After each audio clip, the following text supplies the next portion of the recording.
So welcome everybody. Thank you for joining us for the first Math Pathways virtual presentation for academic year 2021.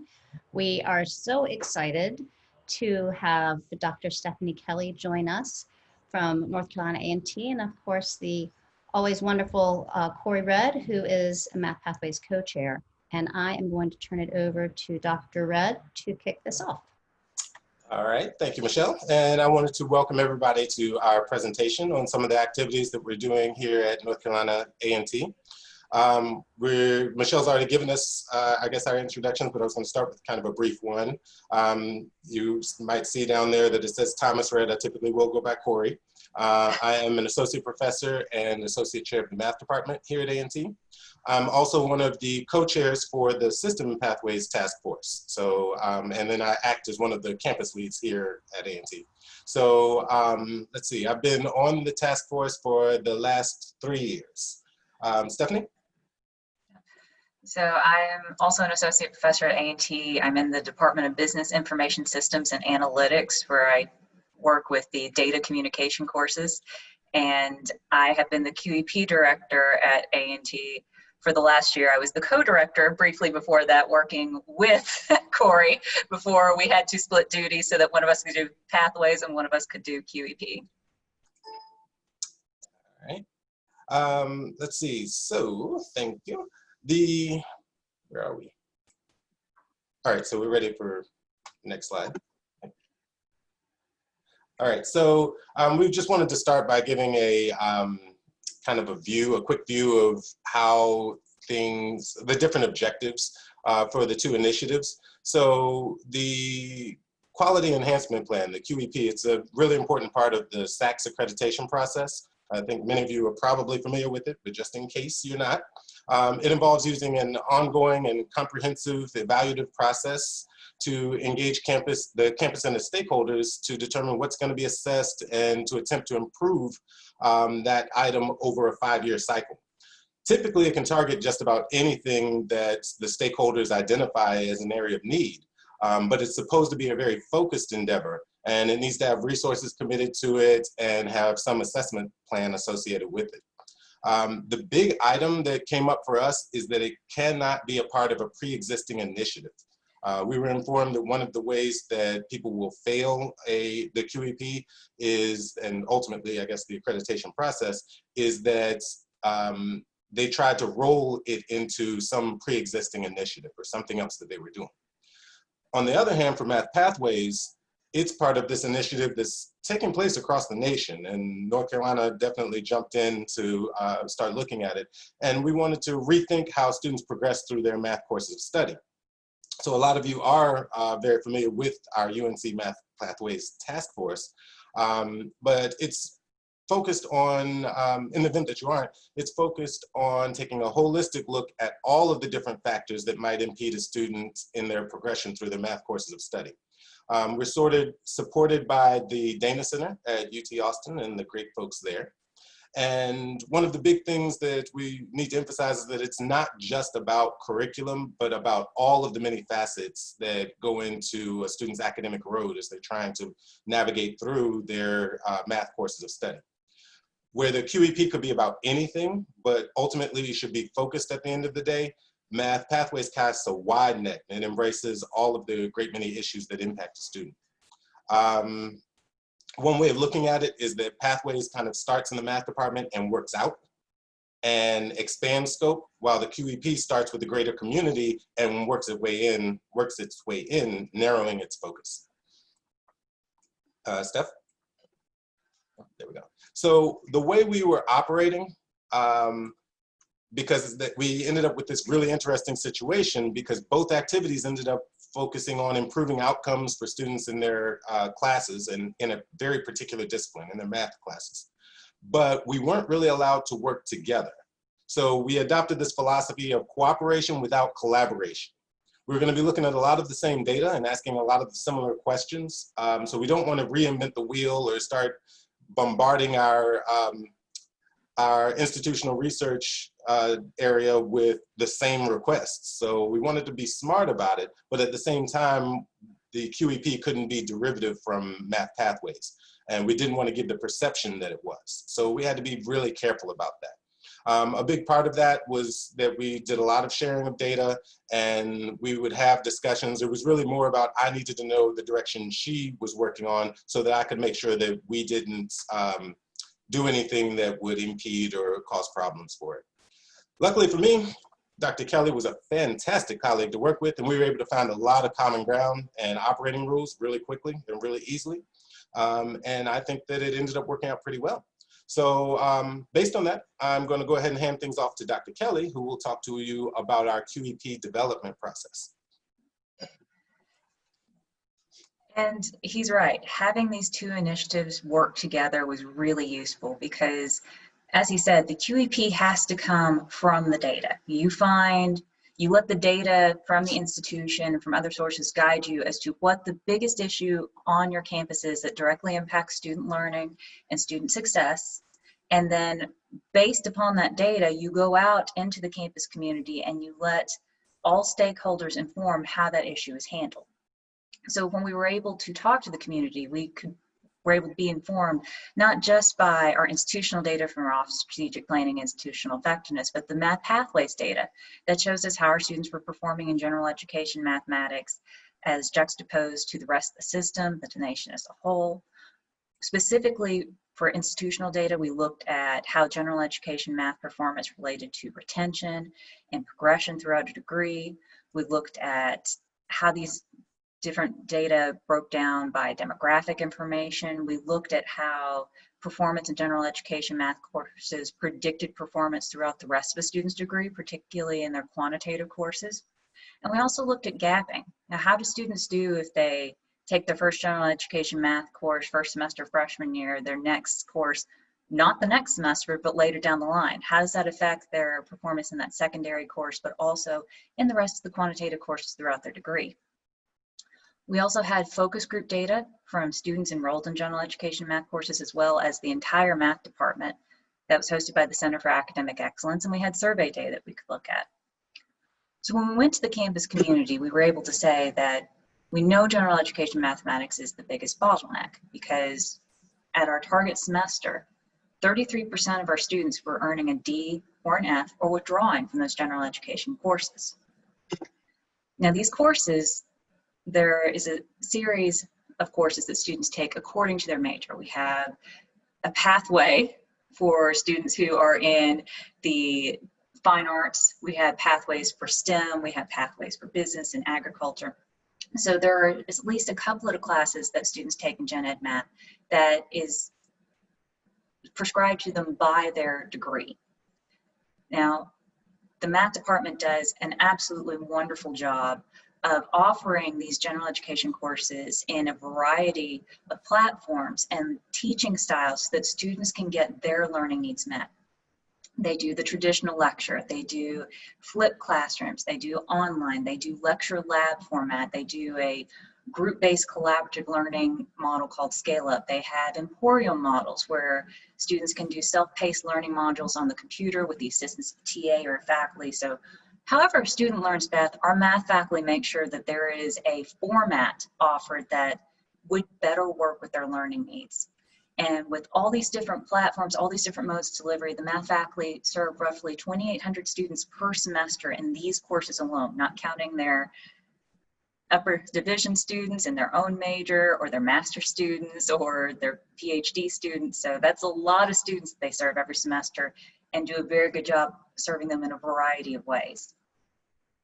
So when we looked at all this institutional data, what we found is that when students progress throughout the couples, which based on their major, that would be 101 to 102, 103 to 104, 110 to 131, or 111 to 112, the vast majority of the time, despite all the different variables we just talked about, if a student passed the first course on the first attempt, they also passed the second course on the first attempt.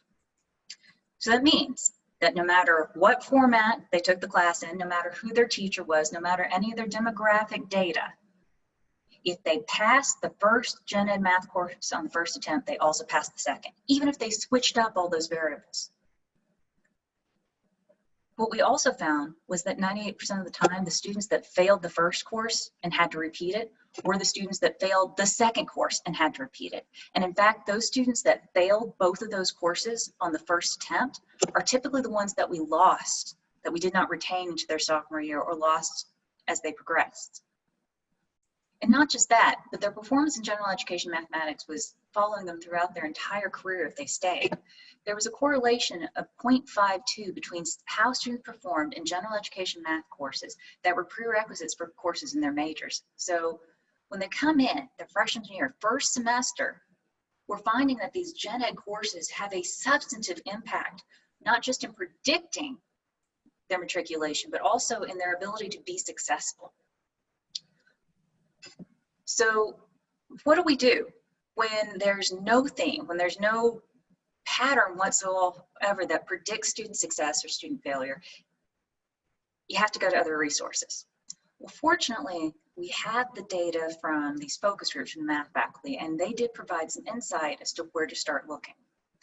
The first thing they told us repeatedly in each of the focus groups was that attendance is an issue.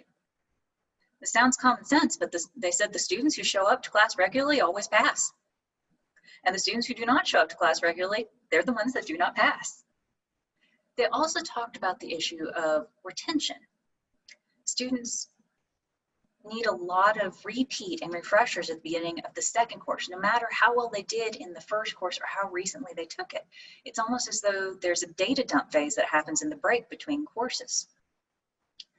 So when we followed up with the math faculty about this, some of them actually were able to provide attendance records going all the way back to 2011 that give us a snapshot of what they're talking about with the attendance records. Here's a sample shot here. This is the average number of unexcused absence per letter grade. Of course, the timeline in which we were able to get attendance records. And as you can see, there is a huge difference between the average number of unexcused absence for a student who fails a class versus a student who earns an A through D. And there's really not a substantive difference in, say, a B plus to a D. So what they're saying about attendance, there's really a lot of data to support that. But what do? We still didn't know how to address it. We still didn't have a clue of what was going on or what was causing their attention issues. So we turned to the academic literature, and we composed a survey of every single measure that we could find that in the literature anyway related to retention of information or the intrinsic motivation to just want to go to class. And what we found was that most of the literature pointed to actual instructional variables, the way that teachers behave themselves, whether or not they're engaging or they're boring, or whether or not they're verbally aggressive or perceived to be caring. And luckily, very fortunately, when the survey data came back, the students raved about their professors.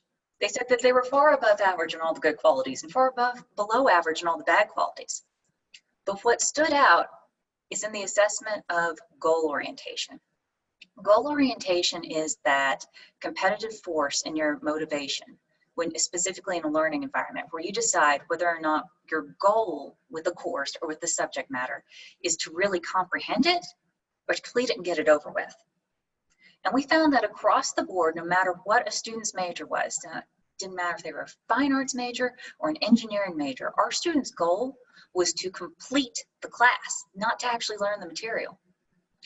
More concerning for us was that, according to all this literature we looked at to base the survey, all of these instructional communicative variables should lead to a psychological response to our student that had a moderate positive correlation with their goal orientation. Yet when we looked at that relationship between the psychological response and the actual goal orientation for our students, the correlation was negative 0.02, which defied what the literature advised we would find. So we knew what we needed to do. We needed to find a way to enact a cultural change on our campus that would help students understand and be motivated to regularly attend class, and to change that goal orientation to a goal of comprehension. But then how to do that was up to the stakeholders. So over the next year, we had a series of town halls and forums among all the colleges and invited students, faculty, staff, and listened to what they had to say. Based on all those recommendations from the town halls, we came up with a series of clusters of what became our QEP initiatives. Now, these QEP initiatives, ultimately, what we expect to see are going to decrease the DFW rates in general education and mathematics. They're going to overall increase our four-year graduation rates by minimizing the number of times students have to repeat those classes. And they're going to reduce time to degree for part-time students who, again, won't be repeating those classes. However, by focusing on goal orientation and attendance, we're not actually directly manipulating any of those variables. What the literature tells us is if we can target our initiatives at classroom design, faculty messaging, and student beliefs or social exchange variables, we will have direct impact on goal orientation attendance, which will have a direct impact on learning. And when the learning is happening across the board for our students, that's when we should see those long-term goals become effective. So the first cluster, these are faculty and advisor enhancement initiatives. Currently, our Center for Teaching Excellence hosts a faculty fellows program. And these faculty fellows, one from each college, gets to spend 2 years working on researching all the latest innovations in their field for how to teach their specific courses better. We're going to produce 4 faculty fellows specifically for the math department, one for each of those general education couplets. We're going to ask those fellows to focus specifically on the data from the general education assessment, seeing which of those specific math skills students struggle with the most in each of those courses, and research the ways that other experts have found to increase their goal orientation, increase their understanding, increase their desire to learn, and the retention of that material across courses. They're going to be given time to pilot test the innovations they find within their own classes, and then they're going to be asked for any of those successful initiatives, those that they found actually had a substantive impact on how students did with those skills, that they train other faculty so that all the faculty have the resources and on the latest pedagogical initiatives to help students with their mindset and their skill set in those areas. We're also going to have our director of the Center for Teaching Excellence do growth mindset workshops. One of the substantive findings from our town halls with our students, particularly our student government, was that a lot of students who self-reported to have given up in their general education math courses said that they did so because of things that faculty said to them. Not math faculty, but faculty that they'd gone to talk about their experiences in their math classes, like their advisor. And these messages sounded like the most well-intended messages in the world. You know, messages in which the faculty was clearly trying to make the student feel better, build some rapport, like, you know, I get it, math was hard for me too. But what students took away from that was, oh my gosh, this person with a PhD struggled with this class too. I'm not that smart, I'm never going to be successful. And so they gave up. So we have a collection now of these types of messages that students reported they were told by faculty that demotivated them. And our CTE director is going to work with faculty on not just identifying those messages that might be demotivators for students, but also how to flip those messages, such as, you know, I get it. Math was my worst subject too. Here's what I did that helped me get better in those classes. Here's what I did to make sure I was successful. Let me see what resources there are for you. The third initiative is that faculty currently don't know what type of conversations to have with their advisees if they fail their general education mathematics. Now, I don't know if you've had this experience with your students, but often with my advisees, if they don't do well in class at the end of the semester and I ask them what happened, their answer is anything besides, I never went to class. Well, right now, we don't have the resources to know whether or not if they say the way the course was delivered didn't work well for me, or I didn't get along with my teacher. We don't know if that's even a possibility. Did they even go to class enough to make those judgments? Because if they only went to class 5 times in the semester, we need to talk to them not about finding the right course fit or finding the right teaching style, but about the value of going to class and finding out if there's any underlying reasons that prevented them from going to class. So we're going to change our grade report system in Aggie Access such that for students who have a failing grade, Faculty will also input the number of, or the percentage of unexcused absence a student had to accompany that failing grade, so that advisors then know the type of conversations they need to have with those students to make sure they can be successful the next semester. Second cluster are student support initiatives. We learned from our library faculty that a lot of students come into the library to work on their math homework early in the semester. Now, being a public school in North Carolina, we get a lot of students that also went to public high schools in North Carolina, most of which operate under what I have learned is called the no-fail system, which means that if a student is present on the day an assignment is due, the lowest grade a teacher can give these students in their K through 12 classroom is a 50%, even if they didn't turn anything in. Their very presence automatically gives them half the grade. Because of this, the vast majority of our first day of classes, freshmen, have never received a 0 and don't understand how that can impact their grade. So these students come to the library. They struggle with the textbook software. It's just not intuitive to them. They give up, they decide they're not going to do it. And then according to what we learned from our student government, a lot of these students then find that 2 or 3 weeks in the class of all 0s, they're realizing what an impact that has on their grade, that the highest grade they can make in the class now is an A-, and our students say, oh, I can't stand such a black mark on my record so early, and they decide to withdraw from the class or drop the class. So we want to prevent that. We want to make sure that students who are showing up willing to work never have a reason to not do the work. So we're stationing 2 GAs who are well-versed in all that textbook software in the library for 20 hours a week so that students have the support they need to make sure that just getting through that technical difficulty with the textbook software is not a barrier to submitting their assignments. We also learned from our students that the biggest inspiration for our upper division students who reported that they really found a transition in their goal orientation during their sophomore or junior year was hearing from upper division students that this thing in your math class, this thing that I vaguely remember, I have to use it again in this course. And I'm having to reteach myself because having forgotten it, I'm not going to pass this class if I don't. So that input, that knowledge from peers, that the skill itself is critical for doing well in the major was really, really important to our student body. So we're going to develop a peer tutoring system where these peer tutors are embedded in the classrooms and assigned to each college that are trained not just to help with the classes themselves, but these peer tutors are going to be able to work with any student in their college and based on that student's major, pull out a copy of their curriculum guide and point to the classes later on in their major in which the skill they're learning at that time will later be used in their major. We're also introducing some curricular initiatives. First, in the freshman studies classes, there will be a brief lesson worked into each freshman studies class on how math is important for a specific major or for life, so that we try to start with that goal orientation early on. Second, harkening back to our students who are dropping classes early because they've never experienced the power of the 0 on their grade. We've also learned that some of our students learn this lesson hard in a couple of classes. So maybe they didn't do any homework in any of their classes for the first few weeks, and they can't withdraw from any more classes because they'll be below full time. They'll often decide to just fail a class and take it again the next semester. Most often they reported this being their math course because there's more daily homework in those courses than others.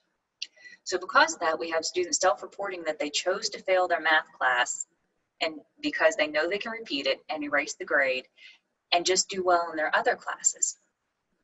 But they also reported that if they had an opportunity with, say, by the 4th or 5th week of class to withdraw from that class and restart at midterm, they would have had the right mindset and understood what was needed to be successful. So we're going to pilot some second half semester general education mathematics courses offered by NEED. So these will not be courses that students can register for during the regular advisement registration period. These will be classes that are offered based on how many of these actually capable students are failing the course early in the semester just because they had some growing up to do when they got to campus. We can offer these students an opportunity to restart that class at midterm and finish the semester with the same number of credits they originally signed up for. Third, we're going to produce some math relevancy videos that have successful stories and important for math stories from students and alumni and math faculty that can be used in FRST courses or general education courses. Really, it's going to be set up in a repository so that anybody who feels that they can use these videos have access to them. Next, a cluster of policy initiatives. The thing that our student body talked about most often was extracurricular activities. Now, they were very clear that they thought that A&T does a great job providing extracurricular activities, professional development activities that were really, really helpful in getting them prepared for a job and getting them networked with internship opportunities. However, they also complained that most of these opportunities happen during the normal class grid. Now, faculty know that these opportunities are important. They know that they can have a substantive impact on student success outside of college. And because of that, faculty often require students to attend some of these activities as part of a course grade. The problem with that, as our students reported, is that these activities they're required to go through happening during the class grid time are not necessarily happening during the class time of the teacher who prescribed the assignment, which means they sometimes have to skip another class to do an assignment for another class. They also reported that most of the time when this happens, it happens to their math class, particularly because math classes are often more than 3 hours or have the lecture lab style format, meaning that just by sheer probability, if these classes meet more hours than any other on campus, you're probably going to miss them more often than the other. So to end that, we've asked our Educational Policy Committee on campus to draft a new policy that prevents a professor from requiring a student to skip someone else's class to do an assignment for their own class. It doesn't mean they can't make attending that activity an assignment, but what it means is for students who have class at that time, they're going to have to give them an alternative to make up those points. Secondly, to support the first policy initiative, the provost is going to ask that colleges think about when they're scheduling and as often as possible move these extracurricular professional development activities to either after 5 p.m. Monday through Friday or try to hold them on the weekend. And third, because we are creating new policies, we're going to do a review of all other policies to make sure that we're not creating a new policy that conflicts with the old policies. All right. And then campus education initiatives. The first of the campus education initiatives is that we are going to recommend that advisors give students access to something called iGrad or a similar module if they fail a course having more than 10% unexcused absences. iGrad similar modules take students through the process of calculating how much money they lose every time they skip a class based on whether they are in state or out of state. And it also works on the knowledge loss and how that affects classes like math, where there are stepping stones in knowledge, versus unit learning classes. And so they're really helpful for students to give them the big picture of how badly they can be affected by skipping a class. Secondly, we're going to train the campus community, faculty, staff, students on the QEP. We're going to make sure that everybody understands the drive behind each of these initiatives when they roll out, especially our new students and new faculty, so they're not just going, wait, what is happening and why are we doing this? We want to make sure that as we enact this cultural change, we are ready to make sure that the whole campus community understands our drives and sees how it all fits together. So those are the QEP initiatives. I'm going to turn this over to Thomas. All right, thanks, Stephanie. All right, so that brings us to our math pathways, our local math pathways efforts, which a lot of the things, so those of you who are familiar with the Math Pathways Task Force, and you probably heard some very familiar concepts and very familiar ideas during Stephanie's presentation. So for us locally, we wanted to make sure that we had the right people on board if we were going to try and make some kind of institutional changes with how we were educating and how our students were going through their math courses and studies. Our campus team, as many of yours do, it consisted of a great many relevant individuals from across campus. It was co-chaired by our department chair, the department chair in the, from the math department, and he also happens to be a Math Pathways Task Force member. And we also had a vice provost who was one of our co-chairs. So that provided weight to the initiative. This wasn't just the math department coming up with something new for the rest of the campus to get on board with. It had this visible support from up top. So that was really important to us. And that's really important to do when you're trying to make institutional change. The rest of the committee was made up of relative people from our proposed activities. So there ended up being 3 mathematicians on the committee, in part just due to what their role is on campus. So for the case of Nicholas Luke, he was the College of Science and Technology's academic policy chairman. So, or he's on the committee, but he's the chair of the committee. So it made sense for him to be there in terms of his role, but it also makes sense because it helps to ensure that we have math people being involved, directly involved in the conversations that are going on. We also had individuals from our Center for Academic Excellence, and that's a lot of our activities ended up being revolving around student support, and that's certainly one of the major Math Pathways topics. So you really want to make sure that they're not just on board or invited, but that they are meaningful contributors, not just there to listen, but are active in it. And our group absolutely have been doing that. We also had Stephanie on the committee, of course, because as the QEP director, because she needed to stay abreast of what we were doing, and we wanted to really make sure that we weren't duplicating efforts or doing anything that was going to cause her problems in what she was doing. Finally, well, there were a number of other people, but important people that we really thought needed to be on there. Of course, the university registrar, our Gen Ed committee chair, and the chair of the new programs and curriculum committee. And that was because based on our need, our identified need to increase our course offerings. So all of them ended up being on our campus team, and they helped steer our local activities. Next slide, please.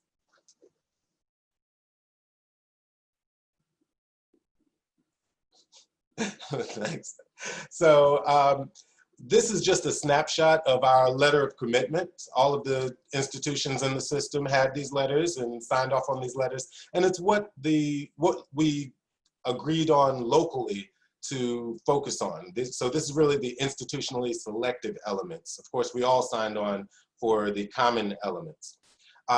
In our letter of commitment, our provost really wanted to push the envelope in most of these categories. So in addition to the mandatory aspects, that's a quick list, a quick snapshot of all of the things that we added on.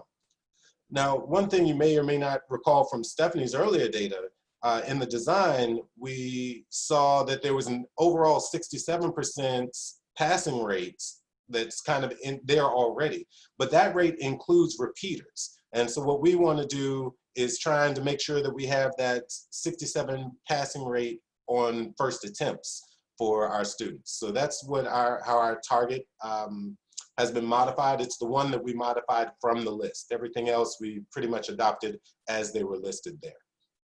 So this is from our letter of commitment. Next slide.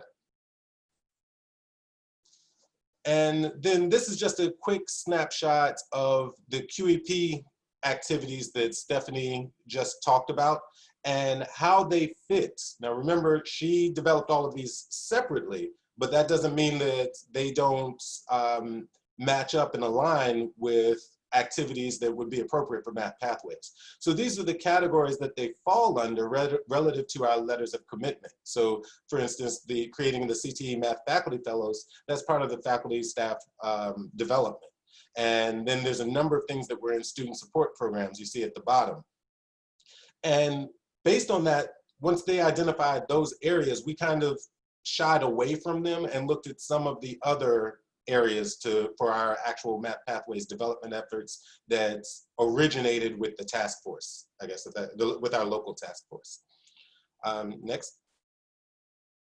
So this is just continuing the last one, additional areas where the QEP activities aligned with our recommendations, or with the task force recommendations and our local agreements for the letters of commitment.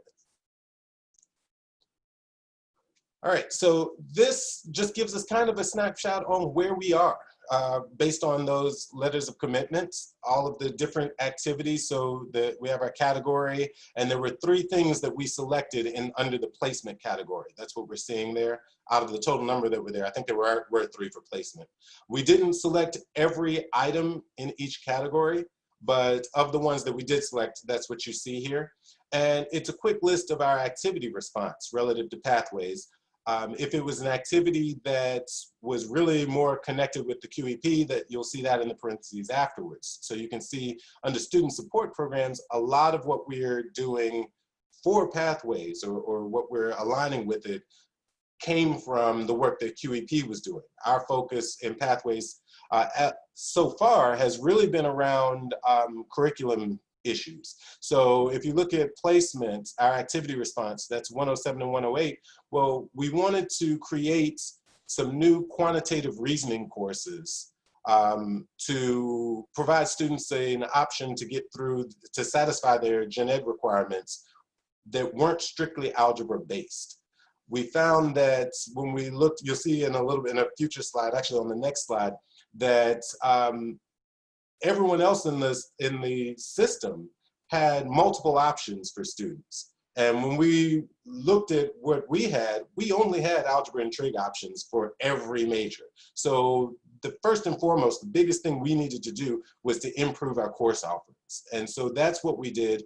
And part of improving it, not just adding on courses, we wanted to make sure that we removed some of the common blocks that students would have. So one thing that we found was just placing into a course could be a problem if the students, maybe based on their test scores, maybe based on they didn't take the test. So we couldn't place them into any particular course. That is a placement test or say SAT or ACT. So we created these college level courses that don't have a prerequisite requirement. Just by being admitted to the institution, you can take that course. Another thing that we realized is that we had a number of students who were transferring in who had taken a course at the community colleges. And so they would have Math 143. Unfortunately, at our university, we did not have a course that aligned with Math 143. So we could offer them general math credit, but it would never apply to a particular major that we offered on campus. And I can't remember, I use this quote and I always forget to cite it correctly, but transfer as an elective is a failure. That's one of the quotes that kind of guides us on pathways.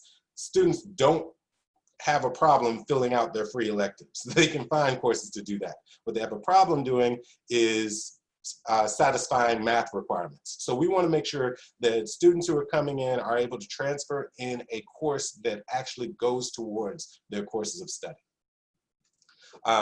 Next slide. So this is just a little snapshot that I pulled out from Jonathan Loss's transfer matrix. I think if you've been to one of our previous pathways presentations, you may have seen one of these, this big matrix with all these colors on it, and it had all 16 institutions in the system, and it showed what the initial math course was for students in the top majors. So what you see across the top, that's not all of the majors we have, but it's the top majors in the system and that we have on campus. And what you see in the first row is what those majors would take to satisfy their gen ed requirements, or it would be the first math course they would take. And if you look at it, it's all pretty much, there's 2 colors, it's red or green.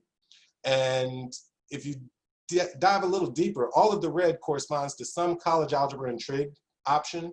The green is calculus, which would have a college algebra and trig prerequisite. So the mere fact that it's green means that we're saying if a student comes in prepared to start here, they could start in the green one. If they're not, they have to start in the red one too. So we really had a one-size-fits-all approach to everything. So a big part of our activities thus far has been trying to add some more color, trying to add some more options for students that might not be strictly college algebra and trig related. So we focused on, thus far, we are focused on implementing a quantitative reasoning path of courses that are directed towards our humanities and maybe some of our social sciences. Now, we're not prescribing it to any of them. We're not mandating that any of those majors take this particular course. We're creating the course in collaboration with them and providing it as an option for students to take to satisfy their requirements. In addition to that, we are aiming to improve our statistics offerings. So that's in purple. And we want to try and make sure that some of our majors have that as an option as opposed to having to go through a pre-calculus and calculus path when it may not be the appropriate thing for them. In particular, we're really considering, say, our psychology majors, and of course, our College of Business has been requesting this as well.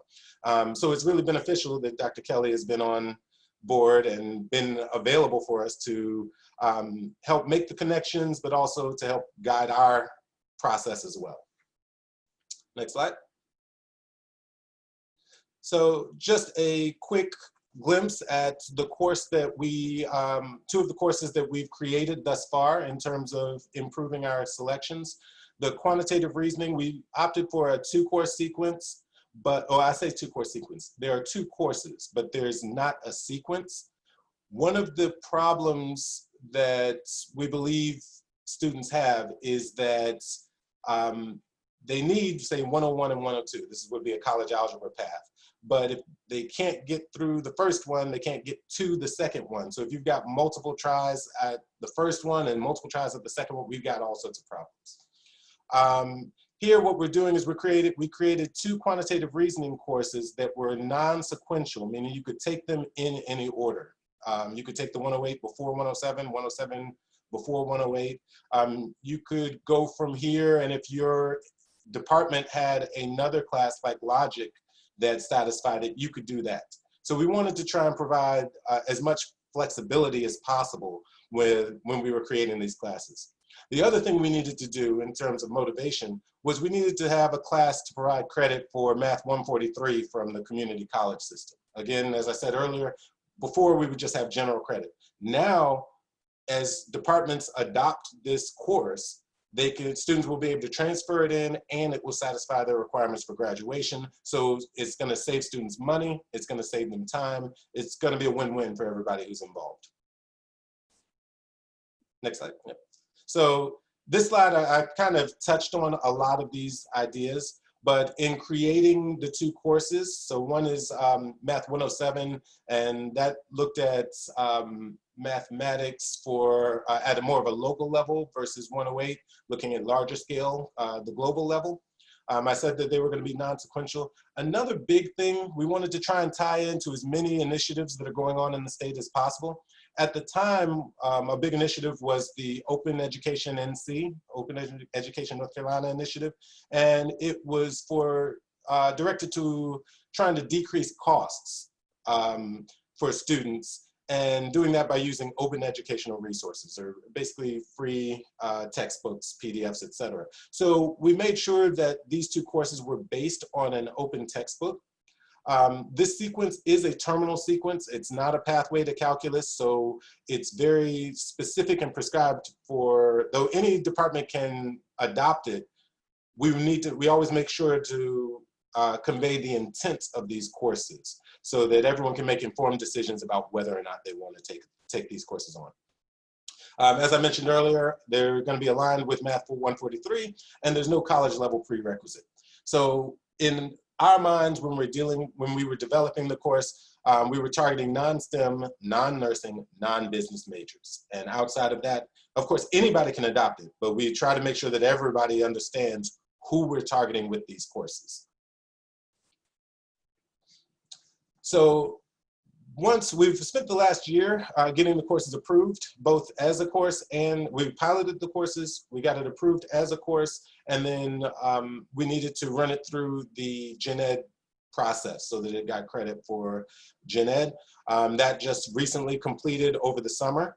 And now that they're in place, we have some additional work that we need to do, because we need to work on advising. We need to make sure that the advisors, especially for students who are undeclared, understand the limitations of putting a student in this course versus going ahead and putting them in an algebra pathway.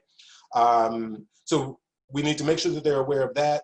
We also need to work with our tutors, because now this content is not strictly algebra anymore. Pretty much all of the courses were algebra based, so you could study any one of them and be prepared to help students with others. Now we've got some new concepts that are in there, and we want to make sure that everybody has the support they need to be able to support our students. So that'll be the next thing. And then we want to make sure that we're communicating with our relevant departments that we want to adopt this class. It's ultimately up to them, but we want to make sure that they're able to make informed decisions. Finally, placement. We want to look at our placement standards. Though anybody can just enroll in 107, 108, they're open. With this, that will opens the door for us to look at the placement in the other courses now, say our college algebra and our pre-calculus courses, and we can consider whether or not we want to up those standards or try and make them a little more rigorous if we were trying to push the envelope. So I'm not saying that that's on the table to do, but it's a conversation that we'll be having for over the next year. Let's see. So wrapping it up, we're going to be looking at our statistics offerings in the next year. Where last year was devoted to quantitative reasoning and expanding those offerings, now we're going to look at statistics for non-math majors, or basically another pathway for statistics. So we'll be targeting our business majors. There are a number of stats courses that are taught in psychology, but if we can offer them and take some of that burden off of them, if that's beneficial to them, we want to talk to them and see if that's something that's desirable. Certainly our social scientists, and we've already had some talks with the College of Nursing before everything went haywire in the spring, and they're already very interested in this. So we're looking at expanding those statistics offerings and perhaps creating a gen ed stats course that doesn't require a course in college algebra. Basically, we'll use some just-in-time teaching of the specific concepts that they'll need, and hopefully that will allow us to shave off some time or to free up some credits for students in those courses of study. So that's pretty much a snapshot of what we're doing for the next year, or for the previous year and for the next year. The image that you see there is just a quick glimpse from the Emerging Texas Pathways. This was taken from the Dana Center website. And while we're using that as kind of our skeleton, we're not marrying ourselves to duplicating that exactly, but we're using that to kind of guide us in our conversations in how we're going to expand our offerings. So that wraps up, I think, my part. Steph, is there another slide after that? I think there is just the question slide. There we are. So if there are any questions, we'll certainly field them now.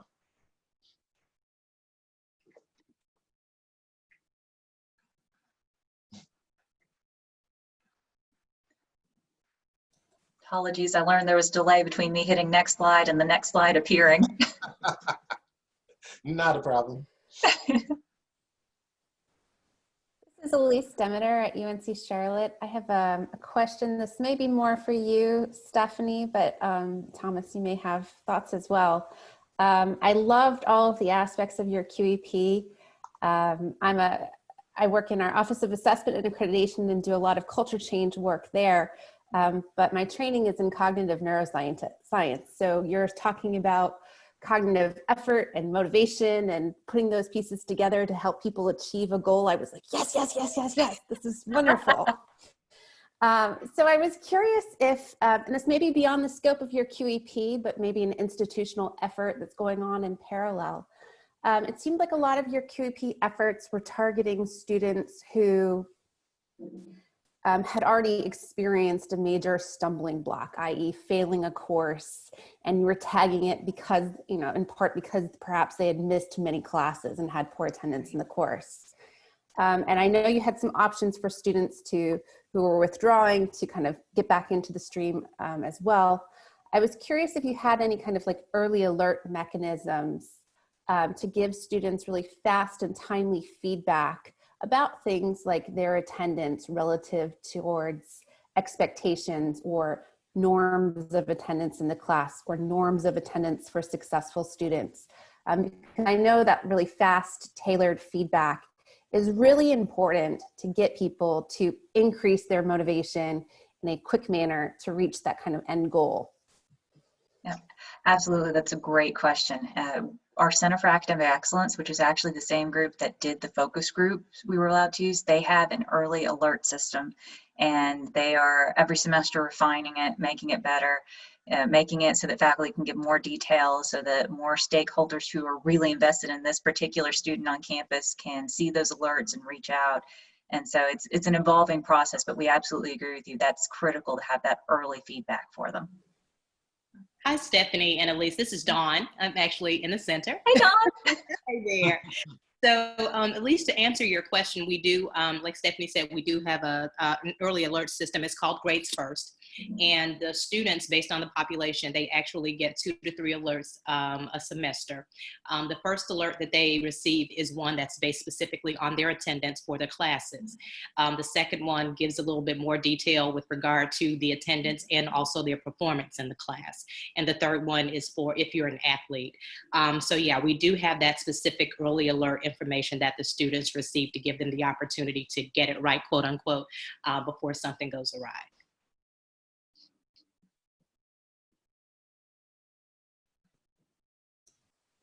Thank you for that, Dawn.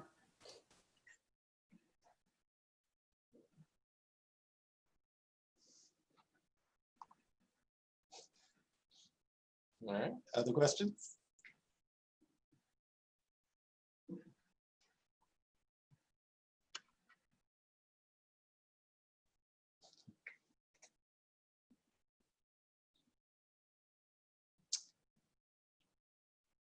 Dr. Solaire? I actually even learned some things even after working with you all for 3 years. So can you talk a little bit about the open educational, the OENC that was on your slide when you mentioned OER? So it was a committee, it's been, I guess, disbanded at this point, but it was a committee of, honestly, I think it was mostly librarians, people connected with the library, who were trying to identify good open educational resources, and they were going to be, I guess, cheerleaders for their use, helping everyone to become aware of them, become aware that they are actually, what's my term? They are basically peer-reviewed, peer-developed and peer-reviewed, so they're quality materials that you can use and incorporate into your classes, and there shouldn't be any drop-off. And the big idea is that it's going to save students money, because there are a lot of students who don't do well in a class, in part because they never bought the textbook. Right.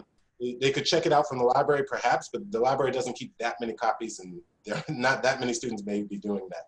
So that was a big initiative to make everyone a lot more aware of it, and hopefully to get more people to adopt it. I'm not sure what's happened to it since it was, I'll use the term disbanded, but what's happened since then.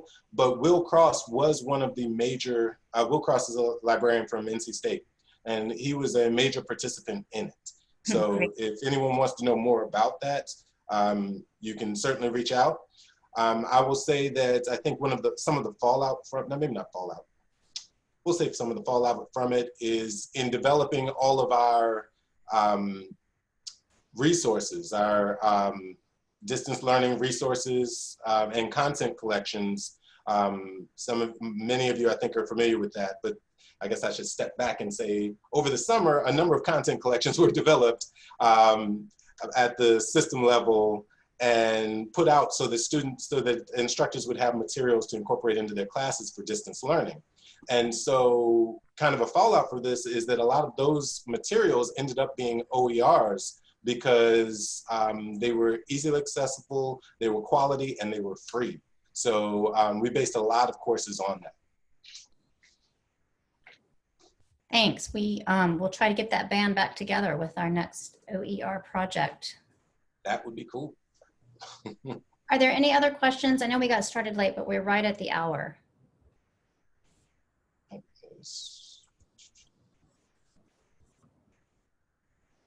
Okay, well, Dr. Rudd and Dr. Kelly, thank you so much. That was an incredible merging of the QEP and math pathways. I think we have other schools in the system that may be looking at giving you a call in the future. So thanks so much for sharing your expertise. Thanks for inviting us.